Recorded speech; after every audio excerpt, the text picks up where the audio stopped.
Hi friends, நம்ம இப்போ எங்கே வந்திருக்குன்னா செஃப் மணி வீட்டுக்கு வந்திருக்கோம். மணி வாங்க. ஹாய் ஃப்ரெண்ட்ஸ், எல்லாரும் எப்படி இருக்கீங்க? கிச்சனுக்குள்ள போலாமா? ஓகே, அதுதான் வெயிட்டிங். வாங்க. இப்போ நீங்க நம்ம என்ன செய்ய போறோம்?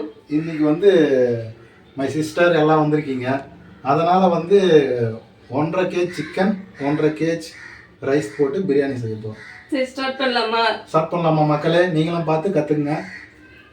என்னென்ன இன்க்ரீடியன்ஸ் நான் தெளிவாக கேட்டு சொல்கிறேன் உங்களுக்கு. ஓகே, நான் தெளிவாக சொல்கிறேன், டெல் பண்ணுறேன் உங்களுக்கு. ஸ்டவ் ஆன் பண்ணுறேன் ஃபஸ்ட்டு.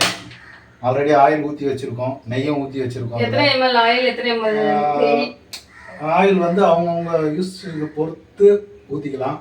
நான் வந்து அளவு பார்த்தீங்கன்னா 200 ml ஆயில் ஊற்றிருக்கேன், ஒரு 50 ml நெய் ஊற்றிருக்கேன் ஆல்ரெடி. ஃபோக்கஸ் பண்ணுங்க. ஆல்ரெடி ஊற்றி வச்சுருக்கேன். பாத்திரம் லைட்டாக சூடாகிடுச்சு. இப்போ பார்த்தீங்கன்னா இதில் வந்து பட்டை, கிராம்பு, சாதிப்பத்திரி, கல்பாசி, சோம்பு, அன்னாசிப்பூ இதெல்லாம் தேவையான அளவு அவங்கவுங்களுக்கு எவ்வளோ தேவையோ அதை வந்து நம்ம ப்ரைஸஸ் பண்ணிக்கலாம்.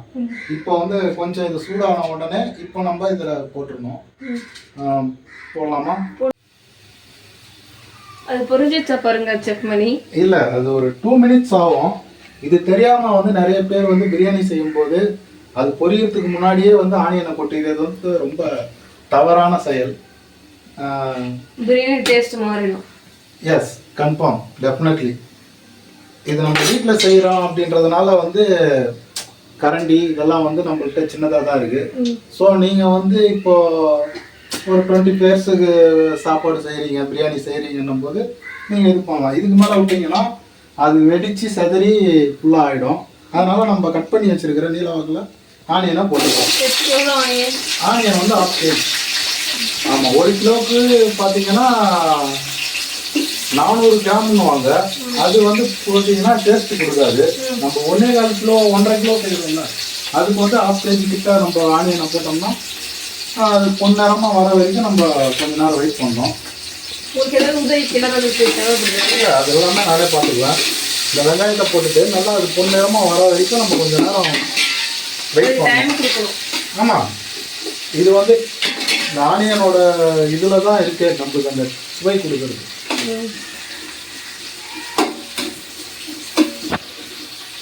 இப்போ பார்த்தீங்கன்னா இது வந்து வதங்க அந்த டைமுக்கு நம்ம அந்த பிளேட்டை போட்டு மூடிக்கலாம். ஒரு 5 minutes தான், பொன்னேரமாக மாற வரைக்கும் முடிக்கலாம். இந்த கேப்பில் நம்ம என்ன பண்ணுறோம்னாக்க ஒரு கட்டு புதினா எடுத்து வச்சுருக்கோம். அதை வந்து அந்த டைமில் நம்ம வந்து கழுவி வச்சுருந்தோம்னா அதோட வாசம் போயிடும். அதனால் நம்ம என்ன பண்ணுறோம்னா இந்த வெங்காயம் வந்து நம்ம போட்டதுக்கப்புறம் 2 minutes கழித்து நம்ம இதை வாஷ் பண்ணணும். அப்போ தான் இதோட புதினாவோட ஸ்மெல் அதுலேயே இருக்கும். இது வந்து நிறைய பேர் வந்து யோசிக்கிறது கிடையாது. பிரியாணி தானே டப்புன்னு போட்டு டப்புன்னு செய்கிறாங்க, அது தவறான செயல். மக்களுக்கு எனக்கு தெரிஞ்சதை நான் சொல்கிறேன், அவங்களும் செய்யணும்னு என்னோட விருப்பம். அவ்வளோதான். ஓகே, பார்க்கலாம், தொடர்ந்து பார்க்கலாம். நேரங்களும் அப்படியே பார்க்கணும். பார்த்தீங்கன்னா ஆமாம் ஆமாம், ஆஃப் வெந்திருக்கு. இன்னும் ஒரு ஆஃப் வரும். ஆனியன் வந்து எந்த அளவுக்கு வேவுதோ அந்த அளவுக்கு உங்களுக்கு பிரியாணியோட சுவை நல்லா கொடுக்கும். அதனால காத்திருந்தால் ஆனியன் ஸ்மெல் நல்லா வருது. எஸ், அது எப்படி சொல்றதுன்னா அது நல்லா பொன்னேரமாக மாற மாற மாற உங்களுக்கும் வந்து நல்ல ஒரு மனம் கிடைக்கும். அதில் அந்த பட்டை லவங்கத்தோட வாசனை அதெல்லாம் பார்த்தீங்கன்னா நல்லா ப்ரைஸஸாக கிடைக்கும். இன்னும் ஒரு 2 minutes ஓகே. இப்போ செக் பண்ணி பார்ப்போமா?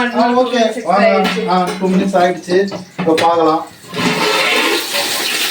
ஓகே, ஓரளவுக்கு பொன்னேரமாக ஆயிடுச்சு. இந்த ஸ்டேஜில் நம்ம வந்து இப்போ வாஷ் பண்ண பார்த்தீங்களா, ஆல்ரெடி வாஷ் பண்ணாமல் இருந்த அந்த வாஷ் பண்ணி வச்சிருந்த புதினாவை இந்த டைமில் நல்லா ஒரு கட்டு புதினாவை ஃபர்ஸ்ட்டு நல்லா அந்த தண்ணியை வந்து நல்லா பிழிஞ்சி வடிகட்டிட்டு அப்புறமா நம்ம இப்படி தூவி விட்டுறணும். தூவி விட்டுட்டு மறுபடியும் ஒரு தட்டை போட்டு மூடலாம், இல்லைனாக்க அப்படியே கூட வச்சுருக்கலாம். அதனால் ஒன்றும் இதுவாக போகிறது கிடையாது. இப்போ பார்த்தீங்கன்னா ஒரு கிண்டிட்டு அந்த புதினாவோட ஸ்மெல்லு நம்ம இதில் வரணும். அந்த ஆனியனோட ஃப்ளவரை சேர்ந்து வரணும். வந்ததுன்னா நல்லா கிண்டணும் மெயினாக. இப்போ பார்த்தீங்கன்னா ஓரளவுக்கு அந்த இலை வதங்கிடுச்சு. இருந்தாலும் நம்ம அடி பிடிக்க விடக்கூடாது. அதனால நம்ம கிண்டிக்கிட்டே இருக்கோம். இப்போ பார்த்தீங்கன்னா 2 மினிட்ஸ் ஆயிருக்கு.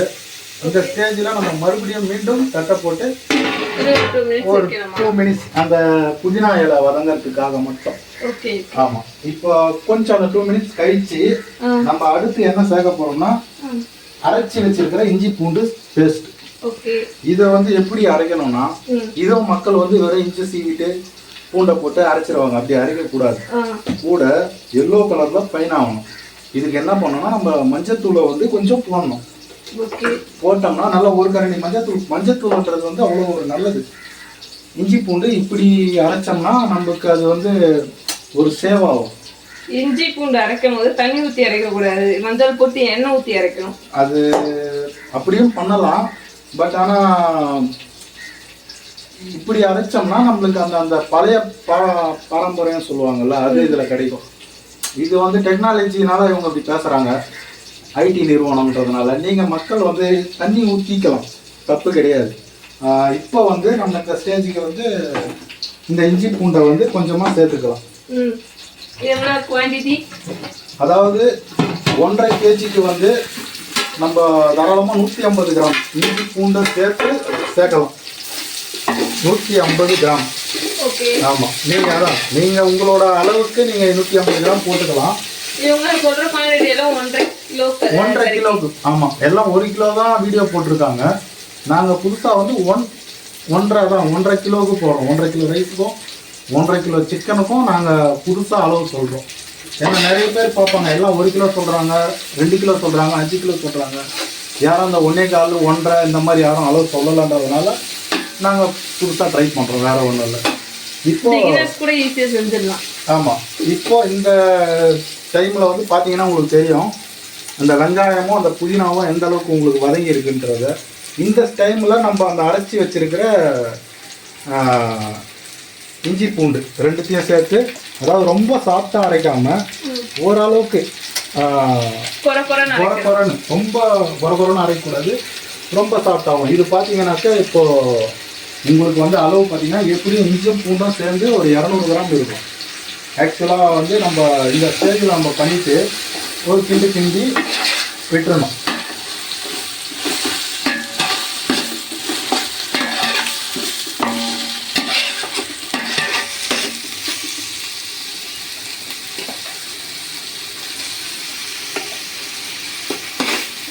நல்ல ஒரு பிரியாணியோட அந்த மசாலா பிரியாணின்றது வந்து அந்த இஞ்சி பூண்டு பேஸ்ட்டில் மட்டும்தான் கிடைக்கும்.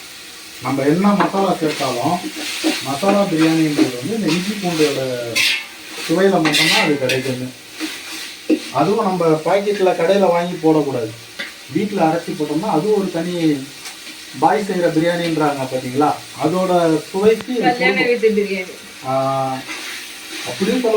அப்படியும் சொல்லலாம். இந்த ஐடி நிறுவனம் வேற சும்மா நான் செப்பா இல்லை அவங்க செப்பானே தெரியல, அவங்க அப்படிதான் பேசுவாங்க. மக்கள் நீங்கள் யாரும் கோவப்படாதீங்க. நல்லா வதங்கிடுச்சு. இந்த ஸ்டேஜில் நீங்கள் கேட்கலாம், ஏன் தக்காளியை போடாமல் மசாலா போட்டு வச்சிருக்கிற இந்த சிக்கனை போடுறீங்கன்னு கேட்கலாம். இந்த டைமில் நான் இதை சொல்லி உங்களுக்கு சொல்ல விரும்புகிறது என்னன்னா, இதில் வந்து இந்த சிக்கனை வந்து நம்ம போட்டோம்னா எண்ணெயில் வந்து ப்ரெஷஸ் ஆகிடும், ஓரளவுக்கு வந்து குக் ஆகிடும். அந்த எண்ணெயோட ஸ்மெல்லும் அந்த இதுவும் வந்து நல்லா அந்த சாப்பாடு நம்ம சாப்பிடும்போது நல்ல ஒரு சுவை கொடுக்கும். அதுக்காக தான். இப்போ இதில் என்னென்ன நான் மிக்ஸ் பண்ணி வச்சுருக்கேனாக்க, சிக்கனில் பார்த்தீங்கன்னாக்க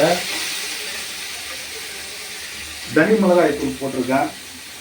அப்புறம் வந்து பார்த்தீங்கன்னாக்கா சிக்கன் மசாலா போட்டிருக்கிறேன், மல்லித்தூள் ஒரு கரண்டி போட்டிருக்கேன், அப்புறம் பார்த்தீங்கன்னா ஒரு கரண்டி பெப்பர் போட்டிருக்கேன், சால்ட்டு போட்டிருக்கேன், தயிர் ஊற்றிருக்கேன். இது எல்லாமே இந்த சிக்கனை வந்து சாஃப்டாக்கி கொடுக்கும். இப்போ கொட்டிடலாமா? எவ்வளோ நேரத்துக்கு முன்னாடி மசாலாலாம் போட்டு வைக்கணும் சார்? இது பார்த்தீங்கன்னாக்கா நீங்கள் ஒரு 1/2 ஹவருக்கு முன்னாடி கூட பண்ணலாம். ரொம்ப நேரம் ஊறணும் இல்லை, 1/2 ஹவர் ஊறினா போதும். ஆக்சுவலாக நான் 1 ஹவர் கூட வச்சுருக்கேன். இது வந்து உங்களுக்கு வந்து நல்லா அந்த கலர்ஃபுல்லாக வந்து நல்லா கொடுக்கும். இந்த இஞ்சி பூண்டு ஆனியன் புதினா இதுங்களா கூட வந்து இந்த சிக்கன் மிக்ஸ் ஆகும்போது நல்ல ஒரு நீங்கள் அந்த பிரியாணி சாப்பிடும்போது ஒரு வாரத்தில் ஒரு நாள் நம்ம சாப்பிட்றோன்ற ஃபீல் வந்து உங்களுக்கு நல்லா கொடுக்கும் இதில். அதுக்காக தான் அதை ஊற வச்சு எல்லாம் பண்ணுறோம். ஏனோ தானோன்ட்டு நம்ம பிரியாணியில் வந்து சிக்கனை மட்டும் கழுவி போட்டு அப்புறம் அதுக்கு மேலே மிளகாத்தூளை போட்டோம்னா அதுக்கு நீங்கள் கடையிலே சாப்பிட்டு போயிடலாம். வீட்டில் பார்த்து சமைக்கும் போது இப்படி தான் பண்ணணும். இப்படி பண்ணால் அது வந்து ஒரு திருப்தி கிடைக்கும். ஒரு பிளேட் சாப்பிட்றவங்க 2 பிளேட் சாப்பிடுவாங்க. தாராளமாக சாப்பிடுவீங்க. சீரியஸா அதுதான் இதோட மகிமை. இதில் பார்த்தீங்கன்னா சிக்கனை போட்டாச்சு. இப்போ வந்து நீங்கள் வந்து தக்காளியும் போடலாம், இல்லைனாக்கா இது வந்து நம்ம மசாலா தான். சிக்கனை நல்லா வாஷ் பண்ணி இதை கழுவி ஊற்றலாம், தப்பு கிடையாது. இப்போ பார்த்தீங்கன்னாக்கா இதில் வந்து இருக்கிறது எல்லாமே மசாலா தான். நான் மிக்ஸ் பண்ணி வச்ச மசாலா தான். அதனால் நீங்கள் லைட்டாக இது பண்ணி லைட்டாக ஒரு அலசி இதில் ஊற்றலாம் சிக்கனில். ஏன்னா தயிர் எல்லாமே அதில் மிக்ஸ் ஆகி தான் இருக்குது. நீங்கள் பார்த்தீங்கன்னா தெரியும் அதில் தயிர் இருக்கா, மிக்ஸ் பண்ண மாதிரியே இருக்காது. ஆனால் 200 கிராம் தயிர் இதில் மிக்ஸ் பண்ணியிருக்கேன் ஆல்ரெடி. இப்போ வந்து இதை ஒரு அலசி இப்படி ஊற்றிக்கலாம். ஊற்றி ஒரு கிண்டிக்கலாம்.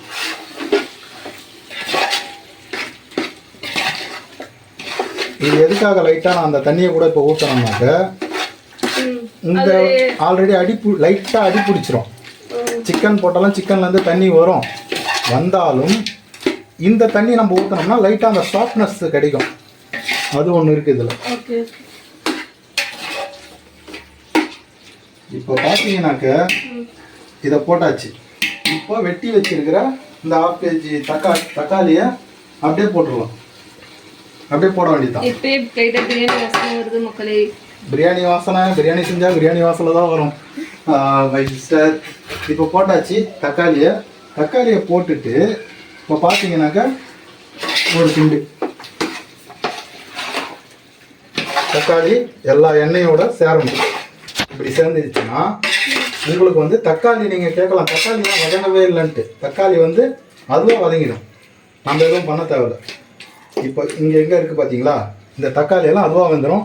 நீங்கள் நான் பிரியாணி ஓப்பன் பண்ணி காட்டும் போது நீங்கள் பார்ப்பீங்க அந்த தக்காளி எங்கே போச்சுன்றதை அப்போ நான் சொல்கிறேன் ஓப்பன் பண்ணி காட்டும் போது.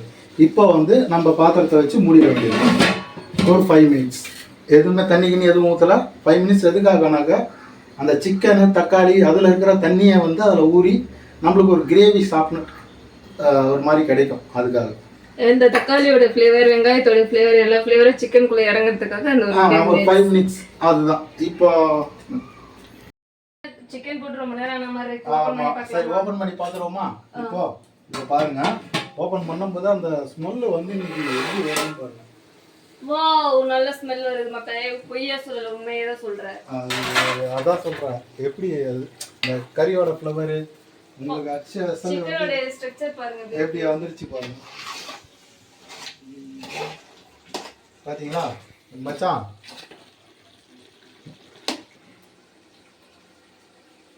இப்போ பார்த்தீங்கன்னா நல்லா வந்து இப்போ நல்ல மனம் கொடுக்கும் பிரியாணி. இப்போ பார்த்தீங்கன்னா தக்காளி வெங்காயத்தோட ஃப்ளேவர்லாம் அந்த சிக்கன்ல நல்லா இறங்கியிருக்கும். பார்க்கும்போது நல்லா ஒரு அந்த ஆவி பறக்கும் போது உங்களுக்கு தெரியும். ஓகேவா? இல்ல என்னென்ன மசாலா ஆட் பண்ணனும்? ஒண்ணுமே கிடையாது. இப்போ பாத்தீங்கன்னாக்கா தனி மிளகாய் தூள். ஏன்னா நம்ம வந்து அந்த பட்டை கிராம்பு எல்லாமே பிரியாணிக்கு தேவையான அனைத்து மசாலாவும் போட்டோம். அதனால காரத்துக்கு மட்டும் அந்த தனி மிளகாய் தூள் மட்டும் போடுறோம். வேற ரொம்ப எதுவும் கிடையாது. எவ்வளவு குவாண்டிட்டி போடணும் பாத்தீங்கன்னா நான் அதாவது 1 கிலோக்கு 1 ஸ்பூன் போடலாம். இது வந்து நம்ம 1.5 கிலோன்றதுனால 1.5 ஸ்பூன் போடலாம். நம்ம அதுக்கப்புறம் நம்ம பாத்தீங்கன்னா காரத்துக்கு ஏற்ற மாதிரி கூட போட்டுக்கலாம், ஒன்றும் பிரச்சனை இல்லை. பார்த்தீங்கன்னா தெரியும் உங்களுக்கு. இப்போ வந்து நான் கொட்டின அளவு வந்து 1.5 ஸ்பூனுக்கு ஏற்ற அளவு தான் கொட்டியிருக்கேன். நம்ம சாதாரண வீட்டில் இருக்கிற ஸ்பூன் போதும், அதில் பார்த்தீங்கன்னா போதும். மிச்சத்தை வந்து நம்ம காரம் பார்த்துட்டு அப்புறமா நம்ம கொட்டிக்கலாம். உங்களுக்கு பிரியாணியில் வந்து எவ்வளோ காரம் வேணும்? ஆமாம், நம்ம லாஸ்ட் டைம் தம் போடுறதுக்கு முன்னாடி பார்த்துட்டு நம்ம கொட்டிக்கலாம். இந்த இப்போ பார்த்தீங்கன்னா இது வந்து பிரியாணி மசாலா போடலாம். மற்றபடி பார்த்தீங்கன்னா அந்த தனி மிளகாய் தூளும் ரெட் சில்லியும் அப்புறம் பார்த்தீங்கன்னா இந்த பிரியாணி மசாலா ஒன்று போடலாம். இது பார்த்தீங்கன்னா 1.5 கிலோவுக்கு இந்த ஒரு பாக்கெட்டு கரெக்டானது தான். நம்ம தாராளமாக போடலாம். போட்டாச்சு ஃபுல்லாக.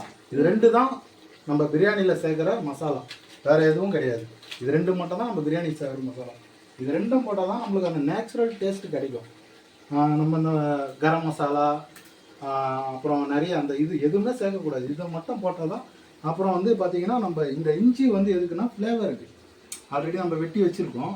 இந்த இஞ்சி வந்து பார்த்தீங்கன்னா ஃப்ளேவருக்கு.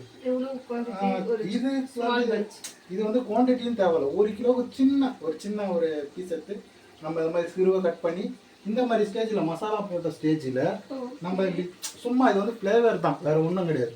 இப்படி போட்டுட்டு அப்புறம் பார்த்தீங்கன்னா 1 கிலோவுக்கு 6 பச்சை மிளகா. அந்த வாக்கில் நான் 1.5 கிலோவுக்கு 7 போடுறேன். நீங்கள் கேட்கலாம், ஏன் 1 கிலோவுக்கு 6 போடுறீங்க, அப்போ 1.5 கிலோவுக்கு வந்து 8, 9 போடணுமே, ஏன் 7 தான் போடுறீங்கன்னு. அந்த ஒரு காரம் வந்து இதில் மேட்ச் ஆகிடும். அதுக்கோசரம் நம்ம 7 போடுறோம். போட்டுட்டு இப்போ பார்த்தீங்கன்னா ஒரு கிண்டிடணும். அவ்வளோதான். இப்போ பார்த்தீங்கன்னா உங்களுக்கு அந்த கலரு எல்லாமே மாறி அந்த பிரியாணியோட வந்து அந்த மசாலாவும் இப்போ ஸ்மெல் எப்படி இருக்குது நீங்கள் சொல்லுங்கள். ஸ்மெல் செமையாக இருக்குது. எப்படி இருக்குது பார்த்தீங்களா? அதை தான் நான் சொல்கிறேன். உங்களுக்கு அந்த ஸ்மெல் தெரியுதுங்களா? அந்த பிரியாணியோட ஸ்மெல்லு தெரியும். இது வந்து நார்மலாக செய்கிற மாதிரி இல்லாமல் ஓரளவுக்கு இந்த ஏதோ சொல்லுவாங்க, நம்மளுக்கு தெரிஞ்சு அந்த ஏதோ சொல்லுவாங்க, அந்த வாணியம்பாடி சைடு அந்த மாதிரி சொல்லுவாங்க. அந்த மாதிரி அந்த கைப்பக்குவம் வந்து இதில் வரும். சிம்பிளாக நான் சொல்கிறது என்னன்னாக்கா, பிரியாணியை பொறுத்த வரைக்கும் பச்சை மிளகா வந்து நீங்கள் இந்த ஸ்டேஜில் போட்டிங்கன்னா உங்களுக்கு வந்து அந்த ஃப்ளேவர் மட்டும் கிடைக்கும். நிறைய பேர் என்ன பண்ணுவாங்கன்னா எண்ணெய் காஞ்ச உடனே பச்சை மிளகா போட்டுருவாங்க. அது போடக்கூடாது. நீங்கள் கேட்கலாம், சிக்கன் இவ்வளோ நேரமாக பாய்லர் ஆகிட்டு இருக்குன்ட்டு. சிக்கன் பாய்லர் ஆவா தான் உங்களுக்கு டேஸ்ட் கிடைக்கும். அதுதான் இதில் இப்ப நிறைய பேர் வந்து தண்ணி கொதிக்கும் போது தான் எல்லாம் மசாலா போடுவாங்க. அப்ப என்ன சிக்கன் வந்து காரமே முதல்ல வந்து சிக்கனை போட்டணும். இதெல்லாம் முடிச்சிட்டு நீங்க பார்த்துருப்பீங்க எல்லாருமே இந்த எண்ணெயில தக்காளி வதங்கும் போது வந்து உப்பு அள்ளி போட்டுருவாங்க. அப்படி போடுறது ரொம்ப ரொம்ப தப்பு. அப்படி போடக்கூடாது. இந்த ஸ்டேஜில் தான் உப்பு போடணும். நம்மளாண்ட சால்ட் உப்பும் இருக்கு, கல் உப்பும் இருக்கு. நம்ம வந்து இந்த மாதிரி பிரியாணி செய்யும் போதெல்லாம் கல் உப்பு போடுறது நல்லது. சால்ட் உப்பு டேஸ்ட்டு எடுத்து கொடுக்கும். ப்ளஸ் பார்த்தீங்கன்னா கல் உப்பு வந்து நம்மளுக்கு வந்து உடம்புக்கு நல்லது. அது இல்லாமல் எதுக்கு சால்ட் யூஸ் பண்ணணுமோ அது அதுக்கு யூஸ் பண்ணலாம், எதுக்கு கல் உப்பு யூஸ் பண்ணணுமோ அது அதுக்கு யூஸ் பண்ணலாம். கரையக்கூடிய பொருள் தான் அது, நம்மளுக்கு ரொம்ப நேரம் கிடைச்சி. அதனால் நம்ம தாராளமாக கல் உப்பு யூஸ் பண்ணலாம். உப்பு வந்து நீங்கள் தேவைக்கு ஏற்ற மாதிரி போட்டுக்கலாம். அது வந்து மினிமம் இந்த மாதிரி ஒரு ஸ்பூனில் மினிமம் 1 கிலோவுக்கு 1.5 ஸ்பூன் போடலாம். கரெக்டாக இருக்கும், கொஞ்சம் தூக்கலாம். அதுக்கப்புறம் நீங்கள் உப்பு பார்த்துட்டு போடலாம். அவங்க சில பேர் வந்து உப்பு அதிகமாக சாப்பிடுவாங்க, சில பேர் கம்மியாக சாப்பிடுவாங்க, சில பேர் மீடியமாக சாப்பிடுவாங்க. உங்கள் தேவைக்கேற்ப உப்பு நீங்கள் போட்டுக்கலாம். இப்போ எல்லாம் பண்ணியாச்சு. இப்போ பார்த்தீங்கன்னா இதுலேயே வந்து தயிர் ஏன் ஊற்றலான்னு நீங்கள் கேட்பீங்க. தயிர் வந்து ஆல்ரெடி நான் வந்து சிக்கனில் வந்து மிக்ஸ் பண்ணி வச்சுருக்கேன். ஆனால் அதனால் வந்து உங்களுக்கு தயிர் ஊற்றியாச்சு. அதில் வீடியோவில் காட்டல நாங்கள். இப்போ பார்த்தீங்கன்னா ஃபைனல் லெமன், ஒரு லெமன் போட்டிருக்கேன், நல்லா பெரிய லெமனாக. இதை வந்து அப்படியே சுற்றி ஊற்றிக்கும். விதையெல்லாம் எடுத்துட்டு இப்போ பார்த்தீங்கன்னா லெமன் ஊற்றியாச்சு. அவ்வளோதான். இப்போ எப்படி வருது உங்களுக்கு அந்த மசாலா போட்டதுக்கப்புறம் ஸ்மெல் எப்படி வருது? அதுதான். இப்போ அந்த கலர்ஃபுல்லாக பார்த்தீங்களா, இந்த கலர் மாறிச்சிங்களா? இதே தான் உங்களுக்கு வந்து நீங்கள் ஃபைனலாக வந்து நீங்கள் நான் சொல்கிறேன். அதை ஒரு நிமிஷம் முடிச்சுட்டு சொல்கிறேன். போட்டாச்சிங்களா? இப்போது இது வந்து எனக்கு தெரியும் அளவு. இப்போ மக்களுக்கு நான் சொல்கிறதுக்காக இந்த 1.5 கிலோவுக்கு எவ்வளோ தண்ணி ஊற்றலாம் அப்படின்றத, இதுதான் டிப்ஸு. இதை நான் சொல்கிறேன்.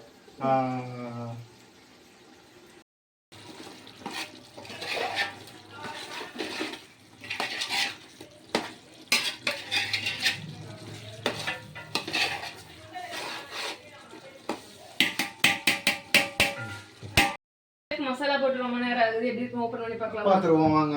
ரொம்ப நேரம்னா அளவு ஆகுது. அந்த காலவர் வந்து நம்மளுக்கு அந்த இது கரெக்டாக அந்த பார்த்தீங்களா இப்போ அந்த சிக்கனில் இருக்கிற தண்ணியெல்லாம் கொஞ்சம் ட்ரை ஆயிடுச்சு பார்த்தீங்களா. இந்த ஸ்டேஜில் நம்ம என்ன பண்ணோம்னா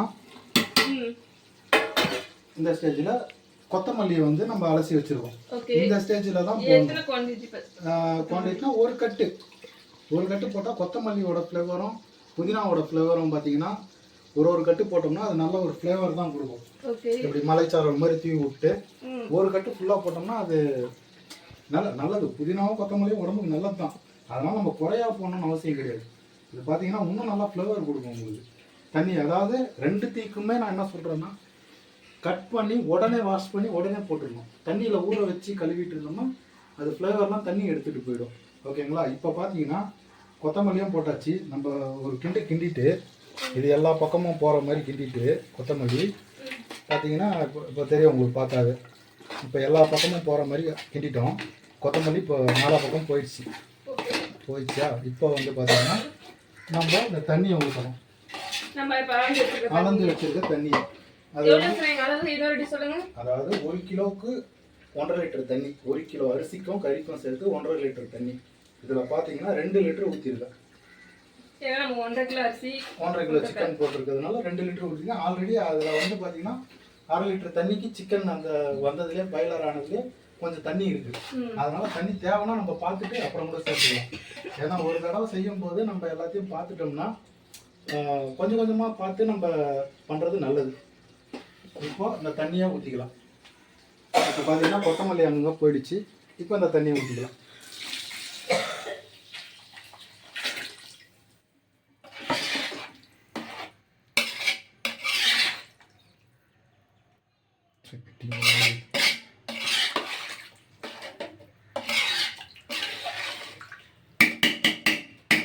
இப்போ தண்ணி ஊற்றியாச்சு.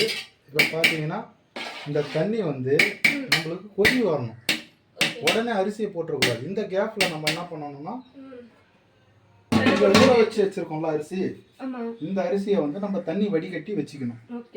அவ்வளோதான். வச்சுக்கிட்டு அதுக்கப்புறம் அந்த தண்ணி வந்து அப்போ நான் வந்து உங்களுக்கு காட்டுறேன். அது தண்ணி வந்து முதல்ல கொதி வரும்.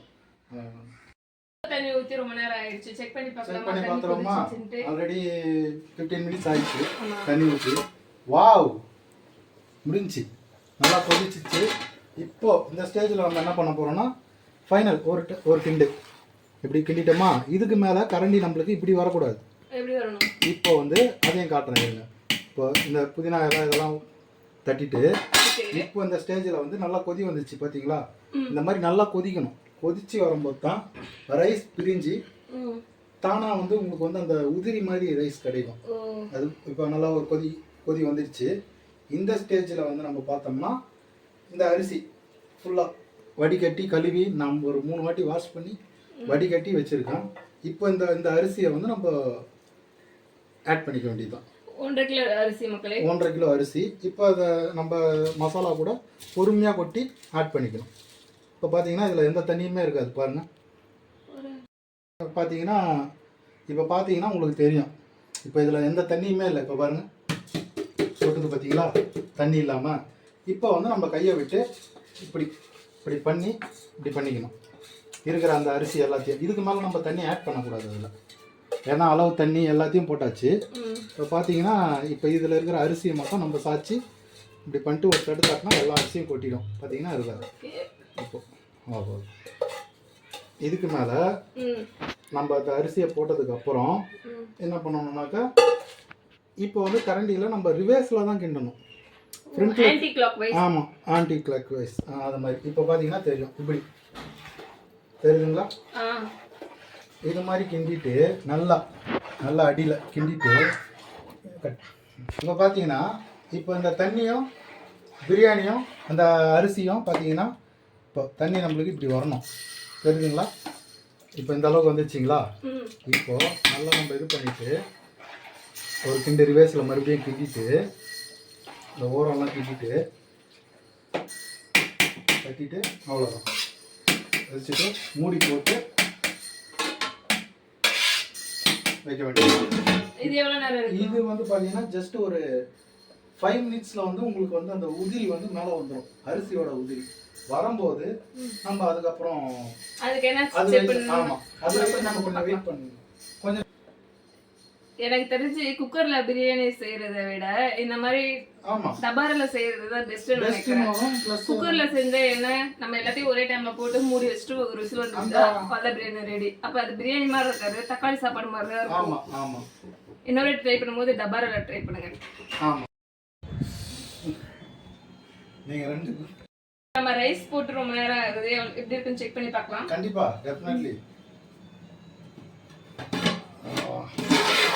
வாவ், பாத்தீங்களா? இப்போ வந்து தண்ணி தெரியுதுங்களா உங்களுக்கு? பாருங்க, தண்ணி தெரியுதுங்களா? இந்த தண்ணி பதம் வந்துடுச்சு. இப்போ லைட்டாக நம்ம அடுப்பு மட்டும் லைட்டாக ஸ்லோ பண்ணிட்டு அவ்வளோதான். ஒரு ஓரம், இந்த ஓரம் இருக்குல்ல, இதை இப்படி இப்படி இப்படி கிண்டிட்டு இப்படி இப்படி நல்லா நம்ம பரவல் பண்ணிட்டு இப்போ மேலே வந்து நம்ம நெய் மட்டும் ஊற்ற போகிறோம். சிக்கன் பீஸ்லாம் பார்த்தீங்கன்னா எப்படி இருக்குன்னு உங்களுக்கே தெரியும் ஆல்ரெடி. இப்போ வந்து ரொம்ப கிண்டக்கூடாது, நம்ம ரைஸ் உடஞ்சிடும். இது வந்து இப்போ பண்ணியாச்சு, மட்டத்துக்கு வந்துடுச்சு. இப்போ அரிசியும் அந்த பதத்துக்கு வந்துடுச்சு, உங்களுக்கு பார்த்தீங்கன்னாவே தெரியும். ஆமாம், கரெக்டான, ஆமாம் சரியான டைமு. இப்போ பார்த்தீங்கன்னா இந்த பச்சை மிளகா எடுத்துங்களா, அப்படி இப்போ தெரியுதுங்களா? அதுக்கு தான் அது அந்த ஸ்டேஜில் நான் போட்டது. பச்சை மிளகா போட்டாச்சு. பார்த்தீங்கன்னா இப்போ நம்ம டம் போட்டலாம். அதுக்கு முன்னாடி என்ன பண்ணணும்னா அந்த நெய்யில் இங்கே பார்த்தீங்கன்னா இப்போ பேலன்ஸ், அதாவது 50 ml நெய் நான் ஆல்ரெடி ஊற்றிருக்கேன். இப்போ பேலன்ஸ் வந்து ஒரு மேலே டம் போடுறதுக்கு நம்ம இதுக்கு வந்து அளவு தேவையில்லை, சும்மா 2 ஸ்பூன் 3 ஸ்பூன் இந்த அளவு போடணும். இப்போ நான் ஒரு 2 ஸ்பூன் ஊற்றுறேன். ஆல்ரெடி நம்ம 50 ml ஆயிலாக கூட நெய் மிக்ஸ் பண்ணியிருக்கோம். அதனால் நம்ம சும்மா டம் போடுறதுக்காக கொஞ்சம் ஆமாம் 2-3 ஸ்பூன் ஊற்றினா போதும். அவ்வளோதான், ஊற்றியாச்சு. இப்போ நீங்கள் வந்து இந்த கலரு அதை நம்ம சேர்க்க தேவையில்லை, வேணும்னா சேர்த்துக்கலாம். ஆல்ரெடி நான் சேர்த்து வச்சுருக்கேன். அதாவது அவங்களோட உங்களுக்கு வந்து கலர் வேண்டாம், நேச்சுரலா இந்த போதுனா நீங்க ஒரு டம்ளர்ல நம்ம அந்த கேசரி பவுடர் இருக்கு பாத்தீங்களா, அதை போடலாம். அதான் அவங்களுக்கு தேவைன்னா இது வந்து ஒரு இதுதான், சும்மா அளவா தேவைன்னா அந்த கலர் அதுக்காக இதை வந்து இப்படி ஊற்றிக்கணும். இப்படி ரைஸில் அங்கங்கே கொஞ்சம் கொஞ்சம் திட்டாக தெரிகிற மாதிரி. அது வந்து ஃபுல்லாகவே நம்மளுக்கு அந்த ஒரு நல்ல ஒரு கலர்ஃபுல்லாக இருக்கும் பிரியாணி பார்க்கறதுக்கு. தெரியுதுங்களா? உங்களுக்கு கலர் வேணும்னா சேர்க்கலாம். இது வந்து ஆமாம், இது வந்து வேணும்னா உங்களுக்கு விருப்பம், ஆப்ஷனல். அது வேணும்னா நீங்கள் சேர்த்துக்கலாம், இல்லைன்னா சேர்த்துக்கலாம். அவ்வளோதான்.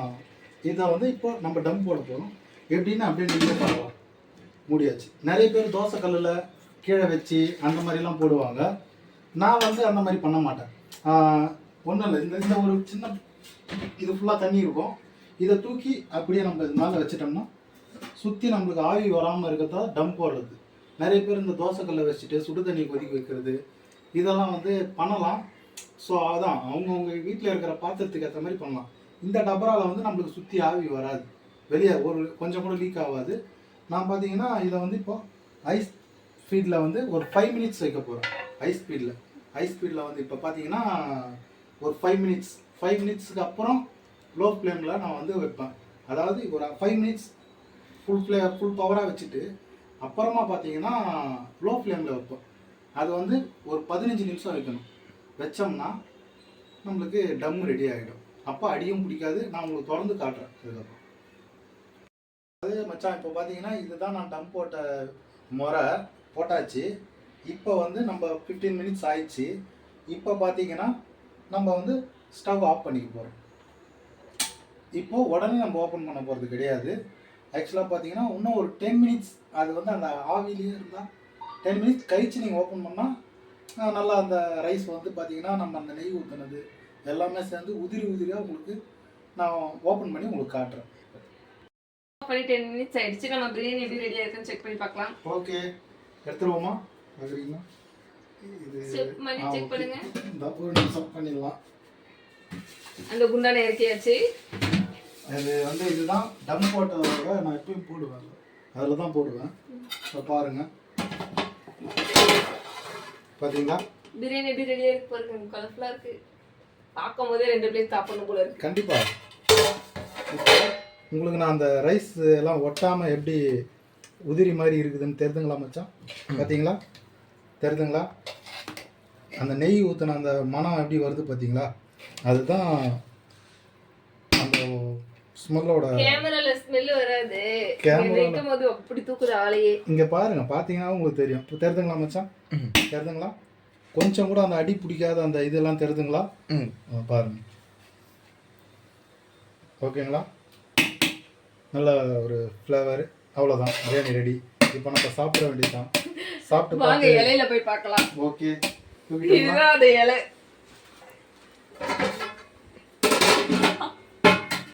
நம்ம சிம்பிளான ஒரு சண்டே ஸ்பெஷல் என்னன்னு பார்க்க போறோம்.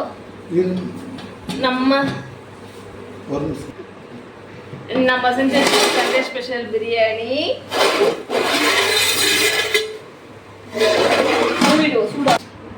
சோம்பேறி சிக்கன்,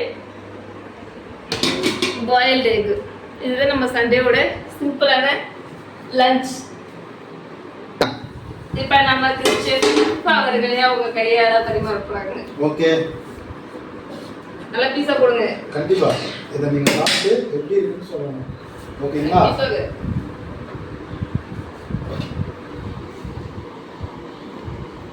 சுட சுட ஆவி பறக்குது, இப்பயே வயிறுச்சு. சாப்பிடுங்க. போதும் போதும். பாத்தீங்களா, உங்களுக்கு வீடியோல பார்க்கும்போது ஸ்ட்ரக்சர் தெரியுது உதிரி உதிரியா. என் சிஸ்டருக்கு சாப்பிட்டு எப்படி இருக்குன்னு சொல்லுவாங்க. ப்ளஸ் அதாவது கொஞ்சம் சிக்கனையும் வைப்போம். என்னடா எனக்கு பெருசா இருக்கு, சோறு கொஞ்சம் இருக்கு. ஜஸ்ட் என் தங்கச்சிக்கு இவ்வளோ பெரிய இலை இருந்தால் தான் பிடிக்கும். அதனால தான் அவங்க ஆசைப்பட்டதை நான் நிறைவேற்றி வச்சிருக்கேன். உண்மையாக சொல்ற. ஓகே, என் தங்கச்சி பாஸ் பண்ணாவே போதும் எனக்கு. வாழ்க்கையில் வேற எதுவும் வேற லெவல். நீங்களே செஞ்சு பாருங்க, சாப்பிட்டு பாருங்க. சரி, ஒரு சர்ப்ரைஸ் மட்டும் கொஞ்சம் என்னமா சொல்லுவாங்க, சப்ஸ்கிரைப் பண்ணுங்க. சர்ப்ரைஸ் மட்டும் பண்ணிடுங்க. ரொம்ப நீங்க மக்கள்லாம் பார்த்து தெரிஞ்சுக்கணுன்றதுக்காக. சார் எப்படி இருக்கு பிரியாணி? அன்னைக்கு செஞ்சதுல நீ ரொம்ப சூப்பரா செஞ்சிருக்க. உதிரி உதிரியா இருக்கு, பார்க்கவே கலர்ஃபுல்லா இருக்கு. ஓகே, சிக்கன் பீஸ் எப்படி இருக்கு? மசாலாலாம் நம்ம குக்கர்ல செய்யும் போது என்னன்னா அது மசாலா உள்ள ஒழுங்கா இறங்கவே இறங்காது, சக்க மாதிரி இருக்கும். ஓகே, இதுல வந்து மசாலா எல்லாம் உள்ள நல்லா இறங்கி செம்ம சாஃப்டாவும், பார்க்கும் போதே தெரியுமே உங்களுக்கு, செம்ம சாஃப்டா மசாலா உள்ள இறங்கி கலர்ஃபுல்லா இருக்கு. ஓகே ஓகே, சாப்பிட்றதுக்கு அவ்வளோ ஃப்ளேவர்ஃபுல்லா இருக்கு. ஆமாம் மக்களே, நீங்களும் அந்த வீடியோவை பார்த்துருப்பீங்கன்னு நினைக்கிறேன். நீங்களும் பார்த்து என்ஜாய் பண்ணுங்க, இதே மாதிரி செஞ்சு சாப்பிடுங்க. எல்லாரும் அந்த சர்ப்ரைஸ்னா மாதிரி எல்லாரும் சப்ஸ்கிரைப் பண்ணுங்க, லைக் பண்ணுங்க, வீடியோவை ஷேர் பண்ணுங்க, கமெண்ட் பண்ணுங்க. ஏதாவது டவுட்னா மெசேஜ் பண்ணுங்க, கமெண்ட் பண்ணுங்க. நாங்க ரெசிபி எது ஷேர் பண்றோம். இது ஓகேவாமா? ஓகே ஓகேம்மா, எல்லாம்